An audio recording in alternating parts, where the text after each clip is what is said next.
Hello, everyone. Welcome to one more podcast of the Athletic School.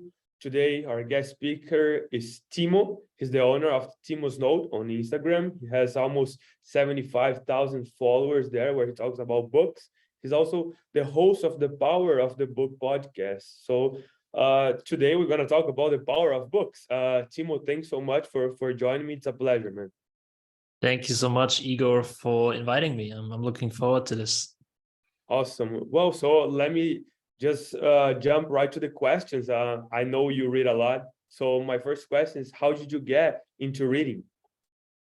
Yeah, so actually, I always loved reading, even as a child. I always read, children books and just like easy stuff that I was curious about. And it kind of I kind of lost the passion for it when I was in school, because then in high school, you get forced to read certain books that you might not enjoy as much. So I think we all go through that phase.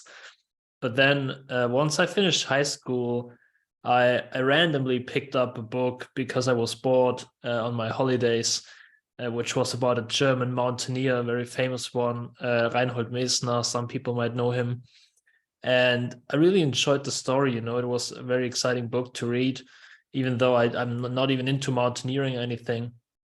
But with that book, it kind of like lit my fire again, my passion for reading. I realized again, well, books can be so much fun to read, and there are so many great stories out there. And I just started, picking up like books about current topics like politics, economics, and stuff like that. And then eventually, through YouTube videos, I actually got into the nonfiction personal development, self-help stuff that I'm now mainly reading, or like the things that I now mainly enjoy. And one of the first books was actually Rich Dad, Poor Dad, which is a classic. And for many people, it is the first book that they read. So yeah, that's how I got into it. And then this was like 5 years ago. And since then, I've read hundreds of books in these genres because I love, how much fun they are to read and how they impact my life. Right. Is it something that your parents introduced you? Did they make you read, or is something just came out to yourself? I think as a child, my parents always read stories to me and my brother. So in that way, they somehow, as you said, like introduced it to us. Like reading was a thing in our family, but they never really read much themselves, and not nonfiction books or stuff like that.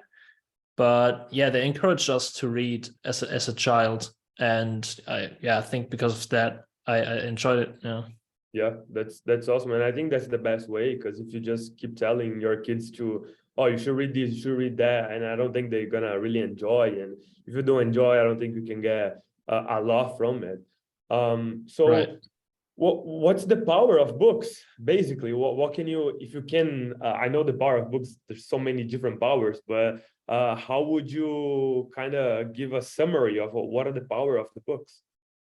Yeah, so I also use that title for my podcast, for example, and actually with a group of other people on Instagram, we established a hashtag like with the Power of Books community that we use. And why I used it in the first place is because I often feel like the power that books hold is often underestimated. Like people don't realize that they can buy a book for 10 to 20 bucks and they can learn so much from one person's life that took them 70, 80 years to live through those experiences and learn those lessons, especially when you talk about biographies, but also other books. There are books by famous scientists or whatever, and they've studied decades or did research for decades about certain topics, and then they compress all this into a book that you can read in 6 to 10 hours and pay 20 bucks for.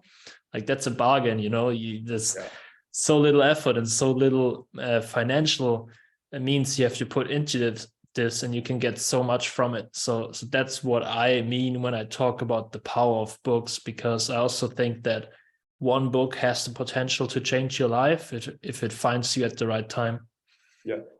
So nowadays, YouTube, it's huge, and a lot of people, they don't want to read, but they just want to see a summary of the book on YouTube or on a podcast that talks about that.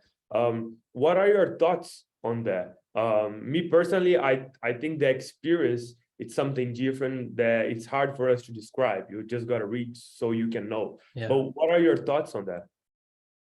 Yeah, I think that's a great question, first of all. And I want to say up front that I also watch YouTube videos. Sometimes I also read a summary of a book or listen to a podcast with an author talking about the book, for example.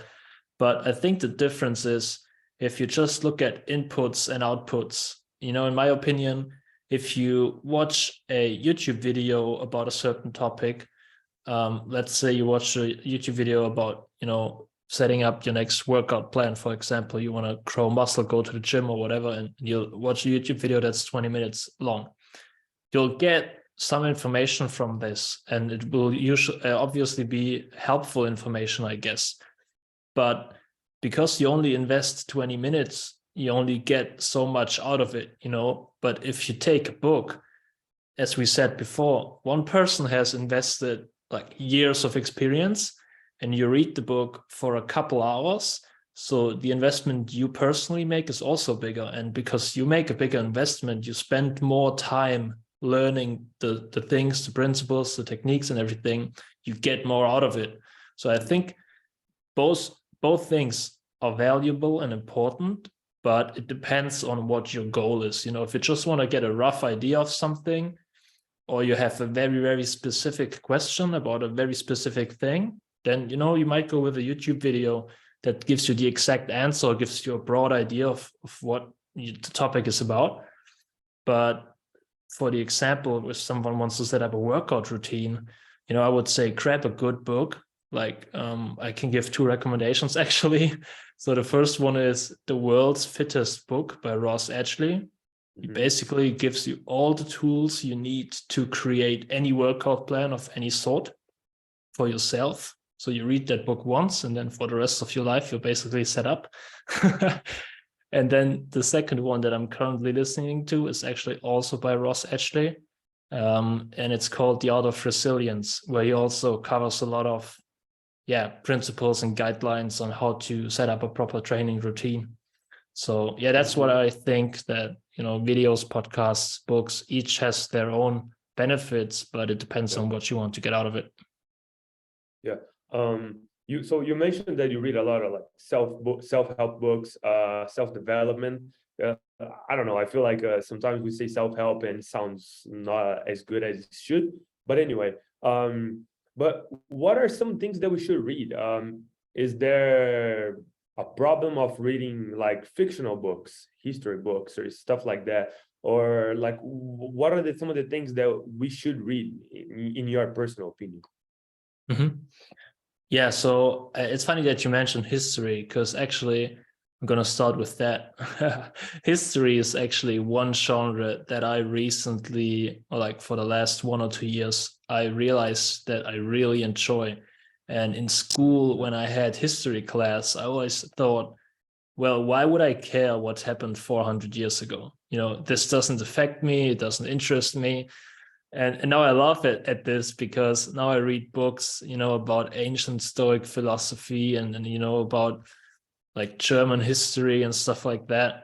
And it's just so fascinating, because you see how quickly the world, changes and develops, and how different people lived just 2 or 3 generations ago. And it really puts things into perspective. So I would say people should read more history, for one, but then also, I think generally people should read what they enjoy. There's definitely, like, I love fiction, there are great fiction books out there. And if you want to have a lighter read, or if you want to read something, that opens up your mind, new ideas, go for fiction, definitely. But also, because there are people who only read fiction, and to those I would say also try reading a non-fiction book every now and then, something that teaches you a new skill, or teaches you, about human psychology or whatever, or gives you some kind of thing that you can apply to your life to be happier, make more money, or just be healthier, whatever. So I actually want to mention one thing that I think people should read less of, and that's productivity books and time management books. Because I Okay. feel like everybody gets caught up in this. Like I know so many people, and I include myself. In the beginning, I read a lot of books, how to be more productive, how to get more stuff done. And then the more people read and the more people spend time with those things, the more you realize that they go to different genres, because the productivity thing is all good, but you get to a point where you realize it can be summarized in a few main points. And one of the main points is you just have to do what you have to do even if you don't want to do it. So Yeah. you don't need to have any productivity hacks or anything, just get the stuff done that you have to get done, and that's it.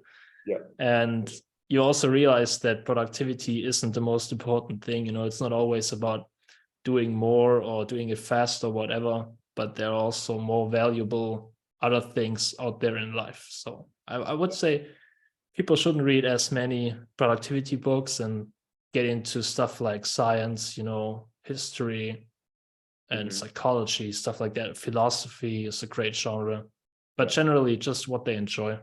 Right. Yeah, I think reading what you enjoy is the best way to start reading and to create a habit.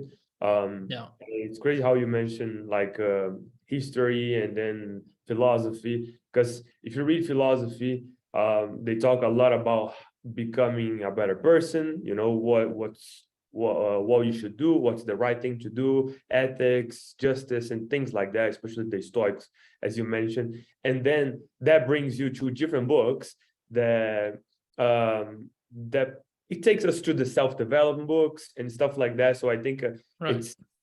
it's kind of funny to see the relationship between them. You can start from self-development books, and then you go to philosophy and you see the relationship that they have, or you can start with philosophy and they will take you to the same path, which is almost becoming a better version of yourself. So I think that's awesome.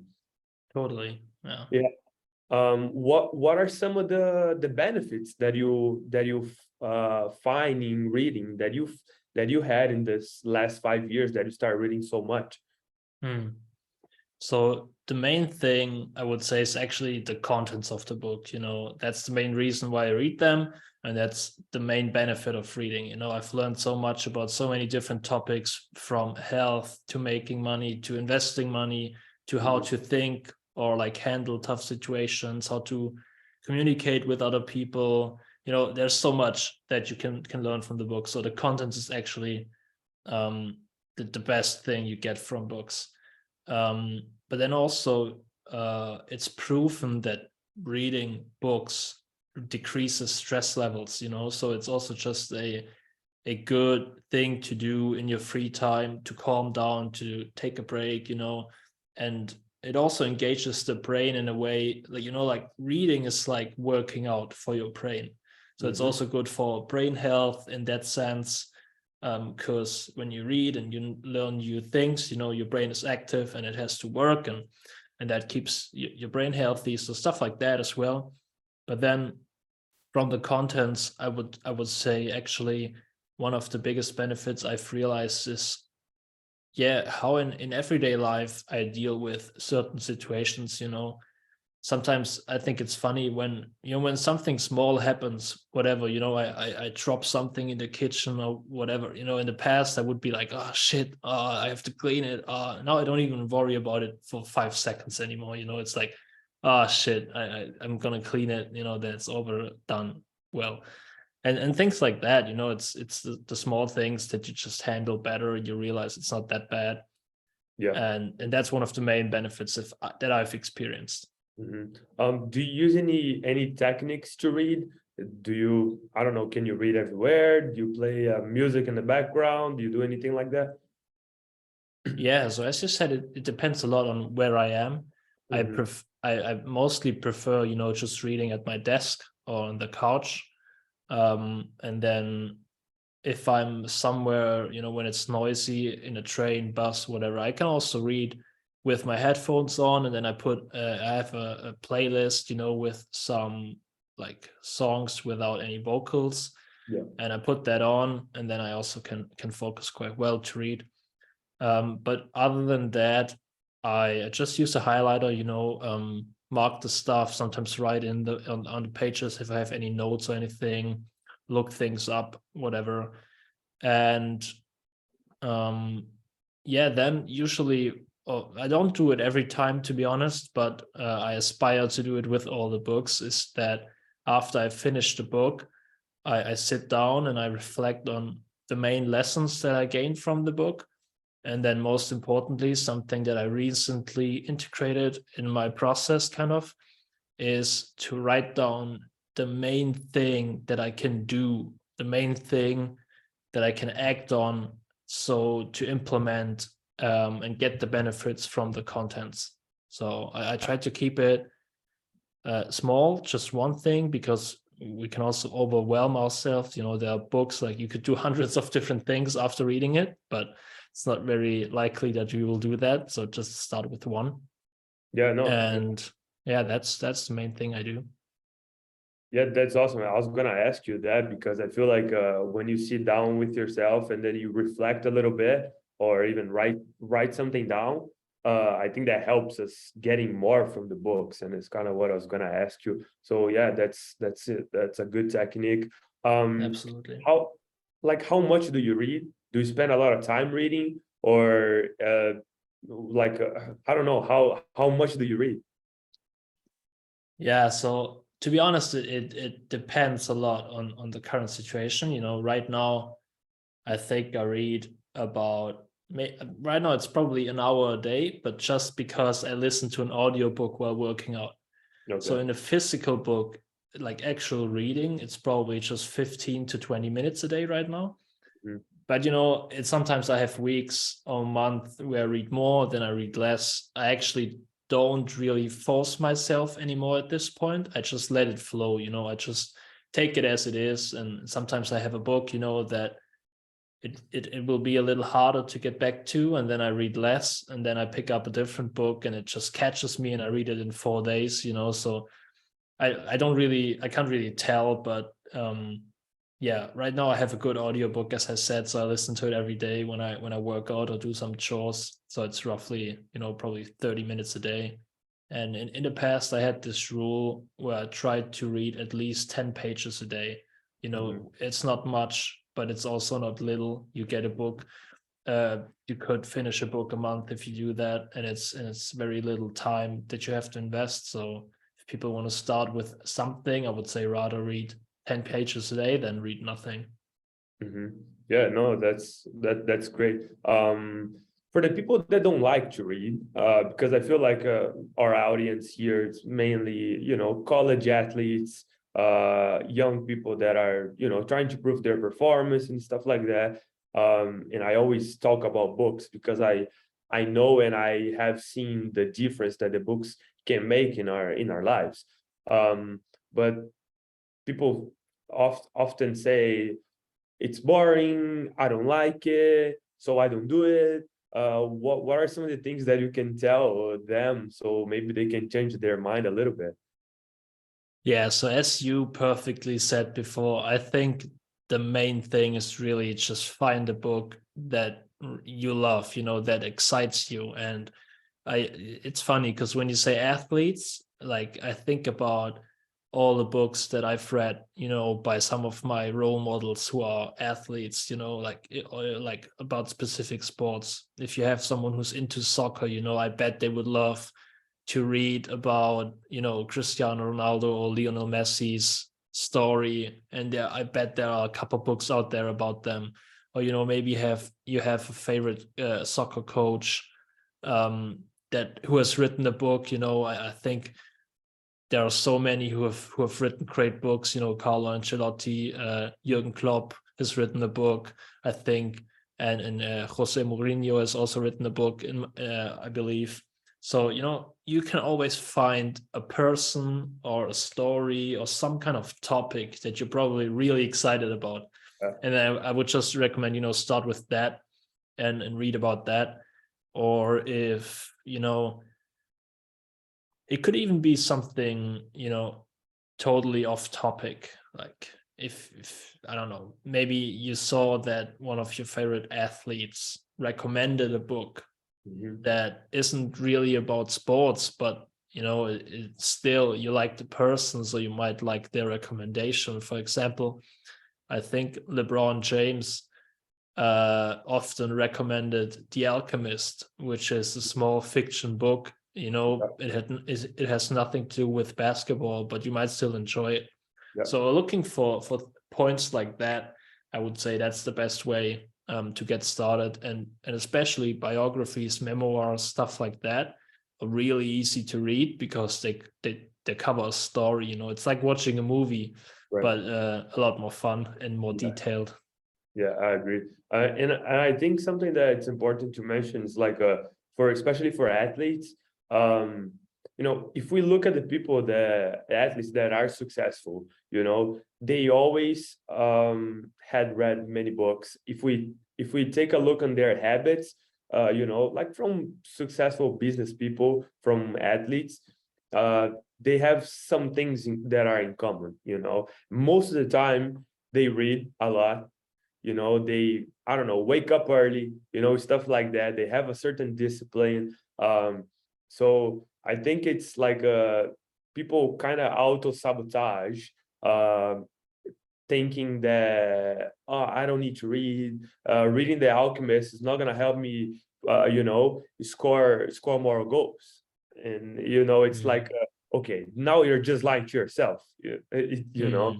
So I think it's important for people that if they want to get somewhere, they need to understand that there are some things that they need to do. There are some things in the checklist that you got to check before you get there. And reading, it's one of them, and if you're not reading, you're probably getting behind. And there's a quote that says like, someone that doesn't read has no advantage of someone that doesn't know how to read. And I think that's perfect. It just says really good right there, the importance of reading. So yeah. Totally.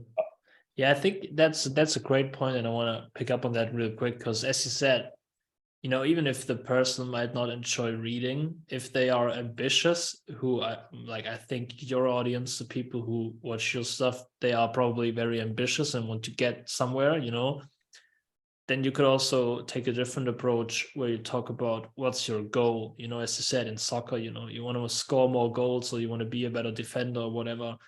So you have to perform better.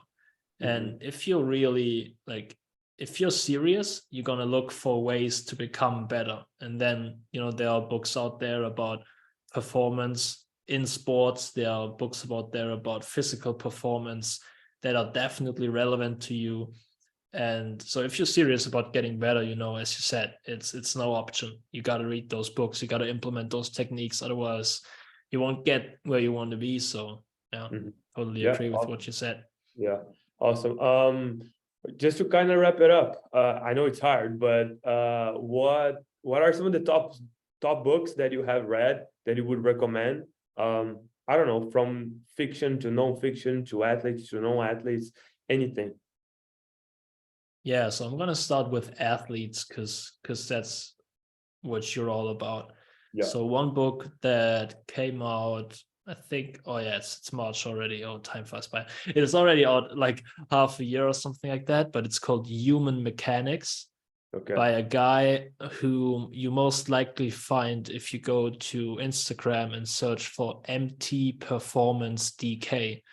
Okay. He actually works with some of the biggest soccer clubs in Europe and some really big soccer stars. And because he takes a very unusual approach to physical performance and stuff like that, he has some very unconventional techniques and methods. But he knows a lot about the human body and how we work. So his book, Human Mechanics, I would highly recommend it, for athletes especially. And then I've read a book that I'm going to pick up real quick. It's called Sustain Your Game by Alan Stein Jr. This guy, he trained people like Kobe Bryant, Dwayne Wade, and I don't know who else. Like, he trained some of the biggest basketball stars. And he talks a lot about the mental aspect of performance. He has another book called Raise Your Game, and then this one is the second one. So I recommend both of them for the mental aspect of performance. But then to get to some of my favorites, my top one book right now is actually David Goggins' Can't Hurt Me. You probably know it, and yeah, it's, I don't know, when I read the book for the first time 3 or 4 years ago, I don't know when exactly it was released, it just totally opened up my mind to what human beings are capable of achieving. You know, he shares stories in the book where you're like, there's no way that a human being can do that. But he shows us each day now, because he shares a lot on social media as well, and has a second book out, which is also great. But this book really, yeah, it made me run my first marathon, and I ran multiple marathons now because of that book, because it lit a fire in me somehow to push myself to try to not listen to any barriers or whatever. And then another book that I want to mention, which is also very popular, is Atomic Habits by James Clear. It's probably the best personal development book that I've read so far. If you want to talk about habits, making life easier, in like, it's one aspect of it, but then also making life better for yourself. And I want to mention one last book, and I actually have that one right next to me right now, so I'm going to show it. It's called How to Control the Uncontrollable by Ben Aldrich. And it's basically a brief, quote unquote, brief summary of Stoicism and its 10 main principles. And yeah, the author also gives a personal touch to it. He added some of his own principles and thoughts, but it's a great introduction to philosophy, very easy to read, a lot to learn from it. So if you don't want to dive into some of the original texts by Seneca, Marcus Aurelius, or whatever, like in the beginning, I recommend a book like that. I really love that one too. So yeah, I gave you 5, actually 6. So I think people have some books to pick from. Awesome. Yeah, and I think another thing, it's like I saw that you have an account on Goodreads, which I just found out, and it's awesome. I love that. I just started. I read on Kindle, so all my highlights goes to there, and then I think I don't know, it's just so good, and I'm so glad I found that, and I'm following you there, so I'm gonna go there once I need to start a new book for sure. So yeah, that's awesome. Right. Some of the questions that we always ask our guest speaker now. I'm sure you talk when you read, you will always come to that topic about success and greatness, and things like that. So my question for you is, how do you define success? Yeah, that's actually tough, because I don't have like a short version, or like a written down version of what success means to me that I can, just spit out right now. But if I would have to freestyle it right now, I would say success for me is to keep evolving and growing and learning new things, because life is growth. In nature, if you look at plants, if you look at animals, when they stop growing, they're basically dying. And that for me is success. If you can continue to get better, to make new experiences, to perform better, learn new things, do new stuff, then that's success to me. And it doesn't matter if you've achieved any numbers, or any goals or whatever, as long as you keep going and you get better each and every day. So I think that's the key for me, the main thing. Yeah, I love that, and I haven't heard that one before. But I like how you mentioned the plants, and like if they stop growing, they're dying. So I think that's a great way to look at success.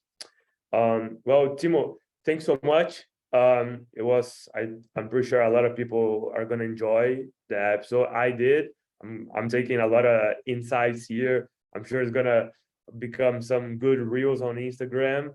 And I mean, I've learned a lot, and I'm sure people that are gonna listen is gonna learn a lot too. So thanks so much for joining me. Thank you, Igor. It was a pleasure, and I also hope that people will enjoy the episode. For sure. Thank you. Thank you.